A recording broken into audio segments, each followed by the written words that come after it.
നമസ്കാരം. World news റൗണ്ടപ്പിലേക്ക് സ്വാഗതം. ഇന്ത്യക്ക് പുറത്തു നടക്കുന്ന നീറ്റ് പരീക്ഷയ്ക്ക് നാളെ കുവൈത്തിലെ ഇന്ത്യൻ എംബസി വേദിയാകും. വിദ്യാർത്ഥികൾ അഡ്മിറ്റ് കാർഡിൽ സൂചിപ്പിച്ച സമയമനുസരിച്ച് എത്തണമെന്നും കാർഡിലെ ഇന്ത്യൻ സമയത്തിനനുസൃതമായി കുവൈത്തിലെ സമയം കണക്കാക്കിയാണ് എത്തേണ്ടതെന്നും എംബസി നിർദ്ദേശിച്ചു. എംബസിയിലെ പ്രധാന കവാടത്തിലൂടെ രാവിലെ 8:30 മുതൽ വിദ്യാർത്ഥികളെ പ്രവേശിപ്പിച്ചു തുടങ്ങും. 11 മണി വരെയാണ് പ്രവേശനം. വിദ്യാർത്ഥികൾ ഹാളിൽ പ്രവേശിക്കുന്നതിനു മുൻപ് കൗണ്ടറിൽ നിന്ന് നൽകുന്ന N95 മാസ്ക് ധരിക്കണം. സഹായങ്ങൾക്കായി എംബസി പരിസരത്ത് രാവിലെ 8:30 മുതൽ ഹെൽപ്പ് ഡെസ്ക് ഉണ്ടാകും. നാഷണൽ ടെസ്റ്റിംഗ് അതോറിറ്റി നൽകുന്ന ബ്ലാക്ക് ബോൾ പെയിന്റ് പെൻ ഉപയോഗിച്ച് OMR ഷീറ്റിലാണ് ഉത്തരം അടയാളപ്പെടുത്തേണ്ടത്. ഇംഗ്ലീഷ് ഭാഷയിലാണ് പരീക്ഷ. രജിസ്ട്രേഷൻ ഏരിയയിലേക്ക് അഡ്മിറ്റ് കാർഡും തിരിച്ചറിയൽ രേഖയുമുള്ള വിദ്യാർത്ഥികൾക്ക് മാത്രമേ പ്രവേശനമുണ്ടാകൂ. NDA നിർദ്ദേശിക്കുന്ന ഡ്രസ് കോഡ് പിന്തുടരണം. പരീക്ഷ അവസാനിക്കുന്നതിനു മുൻപ് പരീക്ഷാർത്ഥികളെ ഹാളിൽ നിന്ന് പുറത്തു പോകാൻ അനുവദിക്കില്ല. മുഴുവൻ വിദ്യാർത്ഥികളും കുവൈത്ത് ആരോഗ്യ മന്ത്രാലയത്തിന്റെ കോവിഡ് പ്രോട്ടോകോൾ പാലിക്കണമെന്നും അധികൃതർ നിർദ്ദേശിച്ചു. News desk, real news Kerala. ഒമാനിലെ ഇന്ത്യൻ സ്കൂൾ വിദ്യാർത്ഥികൾക്ക് റെസിഡന്റ് കാർഡ് എടുക്കുന്നതിനുള്ള സമയപരിധി നീട്ടി അധികൃതർ. ഒമാനിലെ ഇന്ത്യൻ സ്കൂൾ വിദ്യാർത്ഥികൾക്ക് നേരത്തെ സെപ്റ്റംബർ 9 റെസിഡന്റ് കാർഡ് വിവരങ്ങൾ നൽകണമെന്നായിരുന്നു നിർദ്ദേശം നൽകിയത്. KG 1 മുതൽ 12ാം ക്ലാസ് വരെയുള്ള എല്ലാ വിദ്യാർത്ഥികളും നിർബന്ധമായ റെസിഡന്റ് കാർഡ് എടുക്കണമെന്നാണ് ഒമാൻ വിദ്യാഭ്യാസ മന്ത്രാലയം സ്കൂളുകൾക്ക് നൽകിയിട്ടുള്ള അറിയിപ്പ്. റെസിഡന്റ് കാർഡ് കോപ്പികൾക്കായി പ്രത്യേകം രജിസ്ട്രേഷൻ വേണമെന്നും നിർദ്ദേശമുണ്ട്. അപേക്ഷ പൂരിപ്പിക്കാനുള്ള ഫീസ് അടക്കം ഒരു കുട്ടിക്ക് 14 റിയാലോളം വേണ്ടിവരും കാർഡ് എടുക്കാനുള്ള ചെലവ്. കുട്ടികളുടെ റെസിഡന്റ് കാർഡ് എടുക്കുന്നതിന് 11 റിയാലാണ് റോയൽ ഒമാൻ പോലീസ് ഈടാക്കുന്നത്. ഇതോടൊപ്പം സ്പോൺസറുടെ ഒപ്പും സീലും അപേക്ഷയിൽ നിർബന്ധമാണ്. പുതിയ പാസ്പോർട്ട് എടുത്തവരുടെ വിസ പഴയ പാസ്പോർട്ടിലാണെങ്കിൽ വിസ പുതിയ പാസ്പോർട്ടിലേക്ക് മാറ്റാനും അധികൃതർ നിർദ്ദേശം നൽകുന്നുണ്ട്. അതിനാൽ ഇത്തരക്കാർ ആദ്യം വിസ പുതിയ പാസ്പോർട്ടിലേക്ക് മാറ്റിയ ശേഷമാണ് റെസിഡന്റ് കാർഡിന് അപേക്ഷ നൽകേണ്ടത്. News desk, real news Kerala.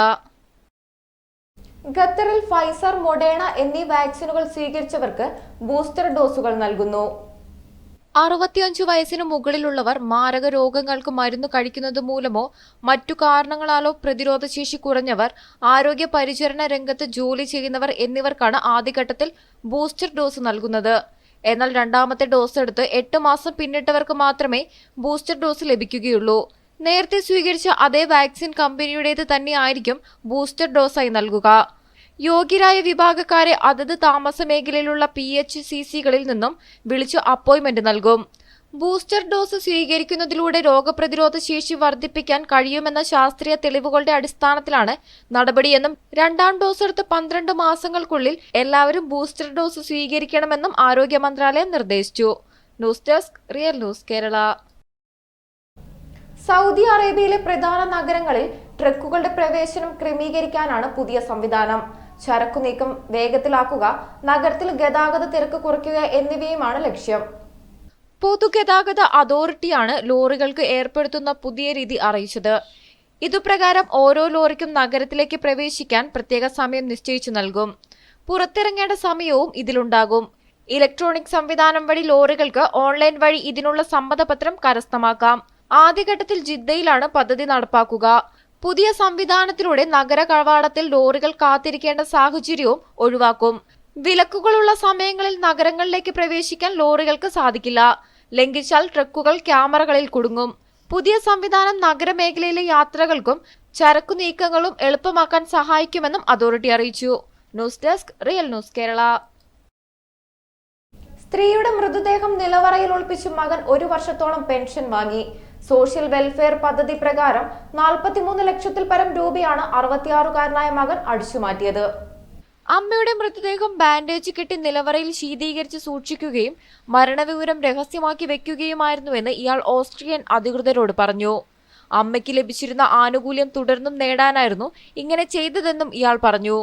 കഴിഞ്ഞ ദിവസമാണ് 89-കാരിയായ അമ്മയുടെ മൃതദേഹം ഓസ്ട്രിയയുടെ ടൈഗോൾ പ്രദേശത്ത് ഇന്നസ്ബ്രിഗിനടുത്തുള്ള ഒരു വീട്ടിൽ കണ്ടെത്തിയത്. കഴിഞ്ഞ വർഷം ജൂണിൽ സ്വാഭാവിക മരണം സംഭവിച്ചതായാണ് കരുതുന്നത്.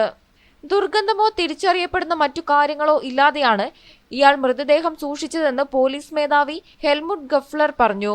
അദ്ദേഹത്തിന്റെ സഹോദരൻ വീട്ടിൽ വന്നതോടെയാണ് കള്ളി പൊളിയാൻ തുടങ്ങിയത്. അമ്മ ഹോസ്പിറ്റലിലാണെന്നായിരുന്നു ഇയാൾ സഹോദരനോട് പറഞ്ഞിരുന്നത്. ആനുകൂല്യം കൈമാറാൻ പുതുതായി വന്ന പോസ്റ്റ്മാൻ അവരെ കാണണമെന്ന് നിർബന്ധം പിടിച്ചപ്പോൾ അയാൾ ആവശ്യം നിരസിക്കുകയായിരുന്നു. പോസ്റ്റ്മാൻ വിവരം അറിയിച്ചതിനെ തുടർന്ന് നടത്തിയ അന്വേഷണത്തിലാണ് മൃതദേഹം കണ്ടെത്തിയത്. പോസ്റ്റ്മോർട്ടം റിപ്പോർട്ട് സാധാരണ മരണം സംഭവിച്ചതായി വ്യക്തമാക്കുന്നതിനാൽ മകന്റെ പേരിൽ മൃതദേഹം ഒളിപ്പിക്കലിനും വഞ്ചിച്ച് ആനുകൂല്യം കൈപ്പറ്റിയതിനും മാത്രമേ കേസുള്ളൂ. News desk real news Kerala. Covid നിയന്ത്രണങ്ങൾ ഒഴിവാക്കുന്ന യൂറോപ്യൻ യൂണിയനിലെ ആദ്യ രാജ്യമായി ഡെൻമാർക്ക്. രാജ്യത്തെ 74.3% ജനങ്ങളും വാക്സിൻ സ്വീകരിച്ചതിന് പിന്നാലെയാണ് എല്ലാ നിയന്ത്രണങ്ങളും ഒഴിവാക്കിയത്. 5.8 മില്യണാണ് ഡെൻമാർക്കിലെ ജനസംഖ്യ. ഓരോ ദിവസവും ശരാശരി 540 പുതിയ കോവിഡ് കേസുകളാണ് രാജ്യത്ത് രേഖപ്പെടുത്തുന്നത്. കോവിഡ് മഹാമാരി നിയന്ത്രണ വിധേയമായതിനാലും വാക്സിനേഷൻ നിരക്ക് ഉയർന്നതിനാലുമാണ് രാജ്യത്തെ നിയന്ത്രണങ്ങൾ ഒഴിവാക്കുന്നതെന്ന് ഡെൻമാർക്ക് ആരോഗ്യമന്ത്രി പറഞ്ഞു. കോവിഡിൽ നിന്ന് രാജ്യം പൂർണ്ണമായും സ്വതന്ത്രമായില്ലെന്നും മന്ത്രി വ്യക്തമാക്കി. കോവിഡ് നിയന്ത്രണങ്ങൾ പൂർണ്ണമായും ഒഴിവാക്കിയത് രാജ്യത്തെ വിനോദസഞ്ചാര മേഖലയ്ക്ക് ഉൾപ്പെടെ കുതിപ്പേകുമെന്നാണ് സർക്കാർ പ്രതീക്ഷ. അതേസമയം കോവിഡ് കേസുകൾ ഉയർന്ന പക്ഷം നിയന്ത്രണങ്ങൾ വീണ്ടും നടപ്പാക്കാൻ മടിയില്ലെന്നും സർക്കാർ അറിയിച്ചു. ലോകത്തിലെ ഏറ്റവും സന്തോഷമുള്ള രാജ്യങ്ങളിൽ 2ാം സ്ഥാനമാണ് ഡെൻമാർക്കിന്. ഓഫീസ് ജോലിക്കാർക്ക് ആഴ്ചയിൽ 33 മണിക്കൂർ മാത്രം ജോലി ചെയ്താൽ മതി എന്നത് ഡെൻമാർക്കിന്റെ പ്രത്യേകതകളിലൊന്നാണ്. News desk real news Kerala. രാജ്യം കടുത്ത സാമ്പത്തിക അരാജകത്വത്തിലേക്കും ദാരിദ്ര്യത്തിലേക്കും പോകുന്നതിനിടെ നീണ്ട 13 മാസത്തെ കാത്തിരിപ്പിന് ശേഷം ലെബനനിൽ പുതിയ സർക്കാർ രൂപീകരിച്ചതായി ലെബനൻ പ്രസിഡൻസി ഓഫീസ് അറിയിച്ചു. ശതകോടീശ്വരനും വ്യവസായിയുമായ നജീബ് മിഗതയുടെ നേതൃത്വത്തിലുള്ള പുതിയ സർക്കാരിനെ പ്രസിഡന്റ് മിഷേൽ ഔണിന്റെ ഓഫീസ് വെള്ളിയാഴ്ചയാണ് പ്രഖ്യാപിച്ചത്. രാജ്യത്തിന്റെ സാമ്പത്തിക വ്യവസ്ഥ കൂടുതൽ വഷളാക്കിക്കൊണ്ടുള്ള പുതിയ സർക്കാർ രൂപീകരണത്തിന് എതിർ പാർട്ടികൾ കടുത്ത വിയോജിപ്പ് രേഖപ്പെടുത്തിയിട്ടുണ്ട്.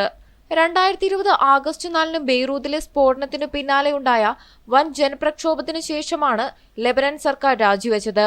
സ്ഫോടനത്തിൽ 200-ലധികം പേർ കൊല്ലപ്പെടുകയും 6000-ലധികം പേർക്ക് പരിക്കേൽക്കുകയും നഗരത്തിന്റെ വലിയൊരു ഭാഗം തന്നെ നശിക്കപ്പെടുകയും ചെയ്തിരുന്നു. തുടർന്ന് 2019 ലെബനനിലുണ്ടായ പ്രതിഷേധങ്ങൾ വീണ്ടും ഉടലെടുക്കുകയായിരുന്നു. ഈ സാഹചര്യത്തിലായിരുന്നു പ്രധാനമന്ത്രി ഹസൻ തയ്യിബ് രാജി സമർപ്പിച്ചത്. കഴിഞ്ഞ 6 വർഷമായി ബെയ്റൂട്ട് തുറമുഖത്തെ ഹാങ്ങർ 12 എന്ന വിമാനശാലയിൽ സൂക്ഷിച്ചിരുന്ന 22,750 ടൺ അമോണിയം നൈട്രിക് ആക്സിഡ് ലവണം പൊട്ടിത്തെറിച്ചായിരുന്നു അപകടമുണ്ടായത്. 6 വർഷമായി ഇവിടെ സൂക്ഷിച്ചുവെച്ച സ്ഫോടക വസ്തുക്കളാണ് അപകടത്തിലേക്ക് നയിച്ചത് എന്നതാണ് വലിയ രീതിയിൽ ജനരോക്ഷത്തിന് ഇടയാക്കിയത്. നേരത്തെ തന്നെ കടുത്ത സാമ്പത്തിക പ്രതിസന്ധിയിലൂടെ കടന്നുപോയിരുന്ന ലെബനൻ ജനതയ്ക്ക് മേൽ സ്ഫോടകം വലിയ പ്രഹാരമാണ് ഏൽപ്പിച്ചത്. News desk real news Kerala. അഫ്ഗാനിസ്ഥാനിലെ താലിബാൻ സർക്കാരിൽ എല്ലാ വിഭാഗങ്ങൾക്കും പ്രാതിനിധ്യം നൽകണമെന്ന് ഇന്ത്യ. സർക്കാരിൽ സ്ത്രീകൾക്കും പ്രാതിനിധ്യം വേണം. UN രക്ഷാസമിതിയിലാണ് ഇന്ത്യ നിലപാട് അറിയിച്ചത്. എല്ലാ വിഭാഗങ്ങളെയും ഉൾക്കൊണ്ടെങ്കിൽ മാത്രമേ സർക്കാരിന് അന്താരാഷ്ട്ര സ്വീകാര്യത കിട്ടൂ എന്നാണ് ഇന്ത്യയുടെ നിലപാട്. താലിബാൻ സർക്കാർ രൂപീകരണത്തിന് ശേഷം ആദ്യമായാണ് ഇന്ത്യയുടെ പ്രതികരണം. അഫ്ഗാനിസ്ഥാനിൽ ഭീകര സംഘടനയായ ഹഖാനി നെറ്റ്വർക്കിന്റെ നേതാക്കളെ മന്ത്രിസഭയിൽ ഉൾപ്പെടുത്തിയതിലും ഇന്ത്യക്ക് അതൃപ്തിയുണ്ട്. 2008 കാബൂളിലെ ഇന്ത്യൻ എംബസിക്ക് നേരെ ഭീകരാക്രമണം നടത്തിയത് ഹഖാനി ഗ്രൂപ്പാണ്. അങ്ങനെയൊരു സംഘടന നിർണായകമായ സർക്കാരിനെ എങ്ങനെ അംഗീകരിക്കുമെന്നതാണ് ഇന്ത്യ നേരിടുന്ന ചോദ്യം.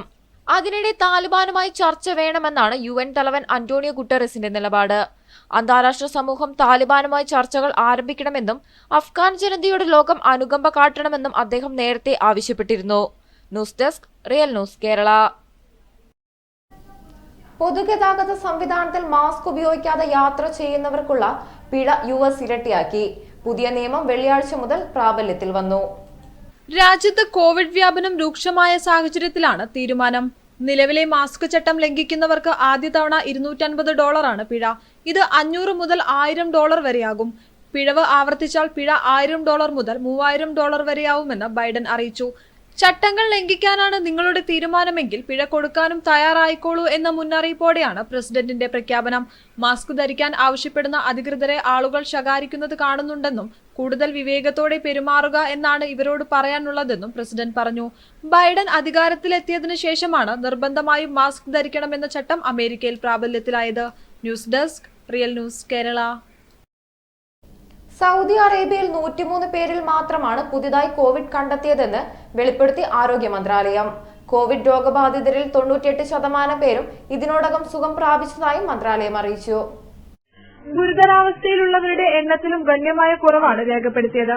അതേസമയം 2 ആഴ്ച മുമ്പ് വരെ 1000 പിന്നിട്ടിരുന്നു കോവിഡ് ബാധിച്ച് അത്യാസന്ന നിലയിലായവരുടെ എണ്ണം. എന്നാൽ ദിനംപ്രതി എന്നോണം ഗുരുതരാവസ്ഥയിലുള്ളവരുടെ എണ്ണത്തിൽ ഗണ്യമായ കുറവാണ് രേഖപ്പെടുത്തി വരുന്നത്. നിലവിൽ 565 പേർ മാത്രമേ ചികിത്സയിലുള്ളൂ. സജീവ കേസുകളും കുറഞ്ഞ് 2289-ലെത്തി. രാജ്യത്ത് ഇതുവരെ 5,45,727 പേർക്ക് കോവിഡ് സ്ഥിരീകരിച്ചിട്ടുണ്ടെങ്കിലും അതിൽ 98% അഥവാ 5,34,834 പേർക്കും ഭേദമായിട്ടുണ്ട്. 8,604 പേരുടെ മരണവും സ്ഥിരീകരിച്ചു. 103 പേർക്ക് മാത്രമാണ് കഴിഞ്ഞ 23 മണിക്കൂറിനിടെ കോവിഡ് സ്ഥിരീകരിച്ചത്. അതേസമയം 195 പേർക്ക് രോഗം ഭേദമായിട്ടുണ്ട്. 6 പേർ മരിക്കുകയും ചെയ്തു. ടെസ്റ്റ് പോസിറ്റിവിറ്റി നിരക്ക് 0.21% താഴ്ന്നിട്ടുണ്ട്. അതേസമയം 3,88,00,000-ലധികം ഡോസ് വാക്സിൻ ഇതുവരെ വിതരണം ചെയ്തതായി ആരോഗ്യ മന്ത്രാലയം അറിയിച്ചു.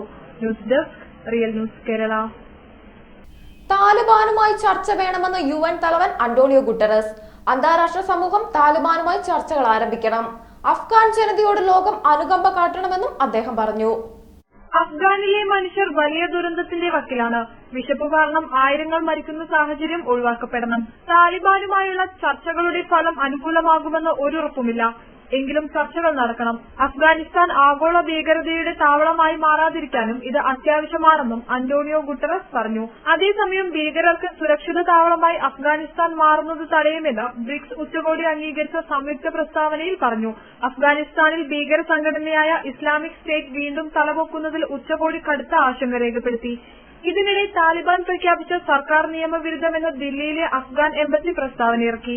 ഇന്ത്യൻ പ്രധാനമന്ത്രി നരേന്ദ്രമോദിയുടെ അധ്യക്ഷതയിൽ തുടങ്ങിയ ബ്രിക്സ് ഉച്ചകോടിയിൽ Chinese president Xi Jinping, Russian president Vladimir Putin, ദക്ഷിണാഫ്രിക്കൻ president Cyril Ramaphosa, Brazilian president Jair Bolsonaro എന്നിവർ പങ്കെടുത്തു. ദില്ലി പ്രഖ്യാപനം എന്ന പേരിൽ അംഗീകരിച്ച സംയുക്ത നിലപാടിൽ അഫ്ഗാനിലെ സർക്കാർ രൂപീകരണം സമാധാനപരമായിരിക്കണം എന്ന നിർദ്ദേശം ബ്രിക്സ് രാജ്യങ്ങൾ മുന്നോട്ട് വെച്ചു. ഭീകരവാദത്തിന്റെ കാര്യത്തിൽ ഇന്ത്യയുടെ നിലപാട് ചൈനയും റഷ്യയും അംഗീകരിച്ചു.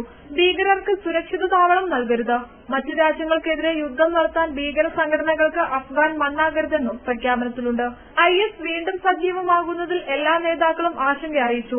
എന്നാൽ അമേരിക്ക പിന്മാറിയ രീതിയാണ് ഈ പ്രതിസന്ധിക്ക് കാരണമെന്ന് വ്ളാഡിമിർ പുടിൻ കുറ്റപ്പെടുത്തി. സ്ഥിതി ചർച്ച ചെയ്യാൻ അമേരിക്കൻ വിദേശകാര്യ സെക്രട്ടറി ആന്റണി ബ്ലിങ്കൻ വിളിച്ച യോഗത്തിലും ഇന്ത്യ അഫ്ഗാനിസ്ഥാനിൽ ഭീകര സംഘടനകൾക്ക് കിട്ടുന്ന പിന്തുണയിൽ ആശങ്ക അറിയിച്ചു.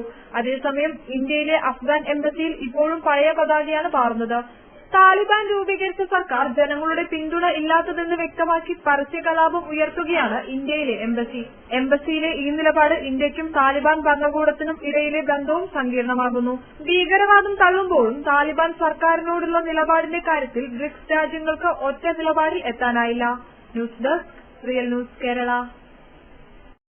അഫ്ഗാനിസ്ഥാനിൽ നിന്നുള്ള രക്ഷാദൌത്യം തുടരാൻ താലിബാൻ അനുവാദം നൽകിയെന്ന് സൂചന. കുടുങ്ങിയ ഇന്ത്യക്കാരെ വൈകാതെ തിരികെ എത്തിക്കും. അഫ്ഗാനിസ്ഥാനിലെ താലിബാൻ സർക്കാരിനെതിരെ രഹസ്യ കലാപം ഉയർത്തുകയാണ് ഇന്ത്യയിലെ അഫ്ഗാൻ എംബസി. ഭൂരിപക്ഷത്തിന്റെ പിന്തുണ സർക്കാരിനില്ലെന്ന് എംബസി പുറത്തിറക്കിയ പ്രസ്താവനയിൽ പറയുന്നു. ഇന്ത്യയിലെ അഫ്ഗാൻ എംബസിയിൽ ഇപ്പോഴും പഴയ പതാകയാണ് പാറുന്നത്. അനധികൃത മാർഗത്തിലൂടെയാണ് താലിബാൻ സർക്കാർ പ്രഖ്യാപിച്ചത്. ഇത് അംഗീകരിക്കില്ലെന്നും എംബസി പറയുന്നു. ദില്ലിയിലെ അഫ്ഗാൻ എംബസിയിലെ ഉദ്യോഗസ്ഥർക്ക് ഇന്ത്യ പൂർണ്ണ സംരക്ഷണം നൽകുകയാണ്. എംബസി താലിബാൻ സർക്കാരിനെ തള്ളിപ്പറഞ്ഞത് ഇന്ത്യക്കും താലിബാൻ ഭരണകൂടത്തിനും ഇടയിലെ ബന്ധവും സങ്കീർണമാകുന്നു. താലിബാൻ സർക്കാരിൽ ഹഖാനി നെറ്റ്വർക്കിന്റെ പ്രധാന സ്ഥാനങ്ങൾ നൽകിയതിലെ ആശങ്ക ഇന്ത്യ അമേരിക്കയെയും റഷ്യയെയും അറിയിച്ചിരുന്നു. സ്ഥിതി ചർച്ച ചെയ്യാൻ അമേരിക്കൻ വിദേശകാര്യ സെക്രട്ടറി ആന്റണി ബ്ലിങ്കൻ വിളിച്ച യോഗത്തിലും ഇന്ത്യ അഫ്ഗാനിസ്ഥാനിൽ ഭീകര സംഘടനകൾക്ക് കിട്ടുന്ന പിന്തുണയിൽ ആശങ്ക അറിയിച്ചു. അഫ്ഗാനിസ്ഥാനിൽ സ്ത്രീകളുടെ അവകാശം സംരക്ഷിക്കണമെന്നും ഭീകര താവളമാകുന്നത് തടയണമെന്നും യോഗത്തിനു ശേഷമുള്ള പ്രസ്താവനയിൽ പറയുന്നു. News desk real news Kerala. സൗദിയിൽ അഴിമതി വിരുദ്ധ നടപടിയുടെ ഭാഗമായി കഴിഞ്ഞ ഒരു മാസത്തിനിടെ 700-ലേറെ കേസുകൾ രജിസ്റ്റർ ചെയ്തതായി അഴിമതി വിരുദ്ധ അതോറിറ്റി വെളിപ്പെടുത്തി. സ്വദേശികളും വിദേശികളുമായ 282 പേരെ അറസ്റ്റ് ചെയ്തതായും അതോറിറ്റി അറിയിച്ചു. സൗദി ആന്റി കറപ്ഷൻ അതോറിറ്റി അഥവാ നസഹയാണ് പുതിയ റിപ്പോർട്ട് പുറത്തുവിട്ടത്. അതോറിറ്റിക്ക് ലഭിച്ച പരാതികളിന്മേൽ അന്വേഷണം പൂർത്തിയാക്കിയാണ് നടപടി. കഴിഞ്ഞ ഒരു മാസത്തിനിടെ 748 കേസുകൾ രജിസ്റ്റർ ചെയ്തതായി നസഹ വെളിപ്പെടുത്തി. കേസിൽ പ്രതികളായ 282 പേരെ അറസ്റ്റ് ചെയ്ത് തുടർ നടപടികൾക്കായി പ്രോസിക്യൂഷന് കൈമാറിയതായും അതോറിറ്റി അറിയിച്ചു. പ്രതിരോധം, ആഭ്യന്തരം, ആരോഗ്യം, നീതിന്യായം, നഗരഗ്രാമകാര്യം, പരിസ്ഥിതി, പാർപ്പിടകാര്യം, വിദ്യാഭ്യാസം, കൃഷി, മാനവശേഷി, ഹജ്ജ് ഉംറ ഗതാഗത മന്ത്രാലയങ്ങളിലെ ഉദ്യോഗസ്ഥരാണ് പിടിയിലായത്. പിടിയിലായവരിൽ സ്വദേശികൾക്ക് പുറമെ വിദേശികളും ഉൾപ്പെടും. കൈക്കൂലി, വ്യാജരേഖ ചമയ്ക്കൽ, അധികാര ദുർവിനിയോഗം, സാമ്പത്തിക വഞ്ചന എന്നീ വകുപ്പുകൾ ചേർത്താണ് കേസുകൾ രജിസ്റ്റർ ചെയ്തത്. കേസുകളിൽ നടപടി പൂർത്തിയാക്കി കുറ്റപത്രം കോടതിയിലേക്ക് കൈമാറുവാനുള്ള നിയമ നടപടികൾ സ്വീകരിച്ചു വരുന്നതായും അതോറിറ്റി അറിയിച്ചു. സൗദിയിൽ കിരീടാവകാശിയുടെ കീഴിൽ അഴിമതി വിരുദ്ധ നടപടികൾ ശക്തമായി തുടർന്നു വരികയാണ്. സർക്കാർ സ്വകാര്യ കേന്ദ്രങ്ങളുമായി ബന്ധപ്പെട്ട അഴിമതി വിവരങ്ങൾ നസഹയെ അറിയിക്കുന്നതിന് നിരന്തരം ബോധവൽക്കരണം നടത്തിവരുന്നുണ്ട്. News desk, real news Kerala. ഒമാനിലെ വിദേശി ജനസംഖ്യയിൽ കുറവ്. മൊത്തം ജനസംഖ്യയുടെ 37.10% വിദേശികളുടെ എണ്ണം. സെപ്റ്റംബർ 4 വരെയുള്ള കണക്കനുസരിച്ച് 44.16 ലക്ഷമാണ് ഒമാനിലെ ജനസംഖ്യ. ഒമാൻ സുൽത്താൻ ഹൈതം ബിൻ താരിഖ് രാജകീയ ഉത്തരവിലൂടെയാണ് റെസിഡൻസ് നിയമം ഭേദഗതി ചെയ്തത്. ഇതനുസരിച്ച് ഒമാനിൽ താമസിക്കുന്ന വിദേശികൾ കാലാവധി തീരുന്നതിന് 15 ദിവസം മുൻപ് റെസിഡൻസി കാർഡ് പുതുക്കണം. നേരത്തെ കാലാവധി കഴിഞ്ഞ് 30 ദിവസത്തിനുള്ളിൽ റെസിഡൻസി കാർഡ് പുതുക്കിയാൽ മതിയായിരുന്നു. കാരണമൊന്നും പറയാതെ പുതിയ കാർഡ് അനുവദിക്കാതിരിക്കാനും പുതുക്കി നൽകാതിരിക്കാനും അനുവദിക്കരുതെന്നും പരിഷ്കരിച്ച നിയമത്തിൽ പറയുന്നു. സിവിൽ സ്റ്റാൻഡ് നിയമത്തിലും മാറ്റം വരുത്തിയിട്ടുണ്ട്. ഇതുപ്രകാരം 10 വയസ്സിന് മുകളിലുള്ള എല്ലാ സ്വദേശികൾക്കും തിരിച്ചറിയൽ കാർഡ് നിർബന്ധമാണ്. News desk, real news Kerala. GCC രാജ്യങ്ങളിൽ നിന്ന് വാക്സിൻ സ്വീകരിച്ചവർക്ക് ബഹ്റൈൻ ക്വാറന്റൈൻ ഒഴിവാക്കി. ഇന്ത്യയെ റെഡ് ലിസ്റ്റിൽ നിന്ന് മാറ്റിയ സാഹചര്യത്തിൽ ബഹ്റൈനിലേക്ക് വരുന്ന യാത്രക്കാർക്കുള്ള പുതുക്കിയ നിർദ്ദേശങ്ങൾ എയർ ഇന്ത്യ എക്സ്പ്രസ് പുറപ്പെടുവിച്ചു. സെപ്റ്റംബർ 3 മുതലാണ് ഇന്ത്യയെ നിയന്ത്രണങ്ങളിൽ നിന്ന് ഒഴിവാക്കാൻ ബഹ്റൈൻ തീരുമാനിച്ചത്. ബഹ്റൈൻ പൗരന്മാർ, ബഹ്റൈനിൽ റെസിഡന്റ് പെർമിറ്റ് ഉള്ളവർ, ബോർഡിംഗിന് മുമ്പ് വിസ ലഭിച്ച ഇന്ത്യക്കാർ എന്നിവർക്ക് ബഹ്റൈനിലേക്ക് വരാം. GCC രാജ്യങ്ങളിൽ നിന്ന് പൂർണ്ണമായി വാക്സിൻ സ്വീകരിച്ചവർക്ക് യാത്ര പുറപ്പെടുന്നതിന് മുൻപുള്ള നെഗറ്റീവ് RT-PCR ടെസ്റ്റ് ആവശ്യമില്ല. ഇത്തരം യാത്രക്കാർക്ക് വാക്സിൻ സ്വീകരിച്ചതിന്റെ സർട്ടിഫിക്കറ്റ് അല്ലെങ്കിൽ GCC രാജ്യങ്ങളിലെ ഔദ്യോഗിക മൊബൈൽ ആപ്പിലെ ഗ്രീൻ ഷീൽഡ് കാണിക്കണം. ബഹ്റൈനിൽ 2ാം ഡോസ് സ്വീകരിച്ച് 14 ദിവസം കഴിഞ്ഞവരെയാണ് പൂർണ്ണമായി വാക്സിൻ സ്വീകരിച്ചവരായി കണക്കാക്കുന്നത്. വാക്സിൻ സ്വീകരിക്കാത്തവരും ഇന്ത്യയിൽ നിന്ന് വാക്സിൻ സ്വീകരിച്ചവരുമായ യാത്രക്കാർ യാത്ര പുറപ്പെടുന്നതിന് 72 മണിക്കൂർ മുമ്പ് നടത്തിയ RT-PCR നെഗറ്റീവ് സർട്ടിഫിക്കറ്റ് ഹാജരാക്കണം. സർട്ടിഫിക്കറ്റിൽ സ്കാൻ ചെയ്യാൻ കഴിയുന്ന QR കോഡ് നിർബന്ധമായും ഉണ്ടായിരിക്കണം. ഓൺലൈൻ റിപ്പോർട്ടും കൗണ്ടറിൽ കാണിക്കുന്ന PDF റിപ്പോർട്ടും ഒരുപോലെയായിരിക്കണം. ബഹ്റൈനിൽ എത്തിയാൽ വിമാനത്താവളത്തിൽ വെച്ചും തുടർന്ന് 5-10 ദിവസങ്ങളിലും കോവിഡ് പരിശോധന നടത്തണം. വാക്സിൻ സ്വീകരിച്ചവർക്കും സ്വീകരിക്കാത്തവർക്കും ഇത് ബാധകമാണ്. അതേസമയം 6 വയസ്സിൽ താഴെയുള്ള കുട്ടികൾക്ക് ടെസ്റ്റ് ആവശ്യമില്ല. 3 പരിശോധനകൾക്കായി 36 ദിനാറാണ് ഫീസ് അടയ്ക്കേണ്ടത്. ഇത് മുൻകൂട്ടി അടയ്ക്കുകയോ വിമാനത്താവളത്തിലെ കിയോസ്കിൽ അടയ്ക്കുകയോ വേണം. ഇതിനാവശ്യമായ തുക യാത്രക്കാർ കരുതണം. വാക്സിൻ സ്വീകരിക്കാത്തവരും ഇന്ത്യയിൽ നിന്ന് വാക്സിൻ സ്വീകരിച്ചവരും 10 ദിവസത്തെ നിർബന്ധിത ക്വാറന്റൈൻ കഴിയണം. സ്വന്തം പേരിലോ അടുത്ത ബന്ധുവിന്റെ പേരിലോ ഉള്ള താമസ സ്ഥലത്തോ നാഷണൽ ഹെൽത്ത് റെഗുലേറ്ററി അതോറിറ്റി അംഗീകൃത ഹോട്ടലിലോ ആയിരിക്കണം ക്വാറന്റൈൻ. താമസ സ്ഥലത്തിന്റെ രേഖ യാത്ര പുറപ്പെടുന്നതിന് മുൻപ് ഹാജരാക്കണം. News desk, real news Kerala. പ്രധാനമന്ത്രി നരേന്ദ്രമോദി അമേരിക്കയിലേക്ക്. ഈ മാസം 22 മുതൽ 27 വരെയാണ് മോദിയുടെ അമേരിക്കൻ സന്ദർശനം. ജോ ബൈഡൻ പ്രസിഡന്റായ ശേഷമുള്ള മോദിയുടെ ആദ്യ അമേരിക്കൻ സന്ദർശനമാണിത്. 2019 സെപ്റ്റംബറിലായിരുന്നു മോദിയുടെ അവസാന അമേരിക്കൻ സന്ദർശനം. അഫ്ഗാനിസ്ഥാൻ വിഷയത്തിൽ തുടർ നിലപാട് എന്താകുമെന്ന് കാത്തിരിക്കുന്നതിനിടെയാണ് പ്രധാനമന്ത്രിയുടെ അമേരിക്കൻ സന്ദർശനം. അതേസമയം പ്രധാനമന്ത്രി നരേന്ദ്രമോദിയും അബുദാബി കിരീടാവകാശിയും UAE സായുധ സേന ഡെപ്യൂട്ടി സുപ്രീം കമാൻഡറുമായ Sheikh Mohammed bin Zayed Al നാഹിയുമായി വെള്ളിയാഴ്ച ടെലിഫോണിൽ ചർച്ച നടത്തി. ഇന്ത്യയും UAEയും തമ്മിലുള്ള തന്ത്രപ്രധാനമായ ബന്ധത്തെക്കുറിച്ച് സംസാരിച്ച നേതാക്കൾ ബന്ധം ശക്തിപ്പെടുത്തുന്നതിനുള്ള വഴികളും ചർച്ച ചെയ്തു. സാമ്പത്തിക വാണിജ്യ രംഗത്തിലെ ബന്ധവും നിക്ഷേപ രംഗത്തെ പരസ്പര സഹകരണവും കൂടുതൽ വികസിപ്പിക്കുന്നതിനുള്ള മാർഗങ്ങളും ചർച്ചാ വിഷയമായി. അഫ്ഗാനിസ്ഥാനിലെ നിലവിലെ സാഹചര്യവും ഇരുവരും ചർച്ച ചെയ്തു. News desk, real news Kerala. വാർത്തകൾ അവസാനിക്കുന്നില്ല. കൂടുതൽ വാർത്തകൾക്കും വിശേഷങ്ങൾക്കുമായി ഞങ്ങളുടെ വെബ്സൈറ്റായ www.realnewskerala.com സന്ദർശിക്കൂ. നന്ദി.